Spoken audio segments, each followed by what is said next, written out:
The US could have addressed the issue of supplying shells to the Ukrainian armed forces, even during a hiccup in Congress, by leveraging South Korea's extensive stockpiles of munitions and its rapidly developing military-industrial complex. South Korea, being one of the most militarized countries globally, has a substantial inventory of older weapons. The degree of South Korea's reliance on the US is significant enough that American pressure could compel South Korea to provide substantial aid. Experts on Korea generally agree that South Korea would be willing to spend billions to maintain its influence in Washington. This is especially true given South Korea's concerns about the US's ability to support its partners, considering its proximity to North Korea and China. Thus, South Korean political parties are keen to strengthen ties with the US. Since there haven't been requests for South Korea to aid Ukraine with arms and shells, it suggests that the Biden administration may not be deeply concerned about Ukraine's situation.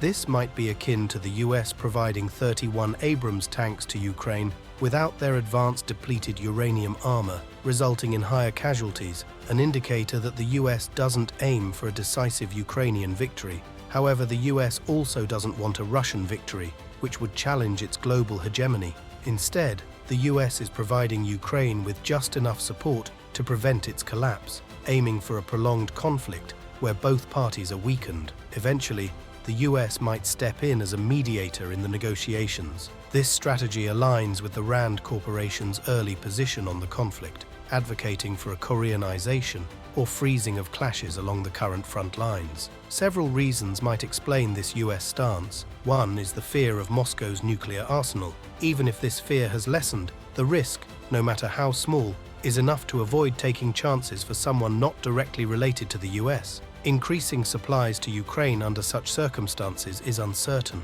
Another factor is the West's concern following former Russian mercenary leader Yevgeny Prigozhin's mutiny, highlighting fears of destabilization within Russia. The possibility of Russia disintegrating into multiple states with nuclear capabilities is a nightmare scenario for Washington. Moreover, the primary adversary for the West is China, which has risen as an economic and military powerhouse. Western politicians worry that significantly weakening Russia would bolster China's influence, making Russia increasingly dependent on China. The collective West, especially the US, is primarily focused on curbing China's rise in their struggle for global dominance. They fear that a weakened Russia might become excessively aligned with China, akin to a Chinese-dominated Canada. While the exact reasons for US policy can be debated, the critical point is that the US is indeed following a strategy that seeks to balance the conflict without pushing for a decisive victory for either side. For those involved in global financial and geopolitical strategies,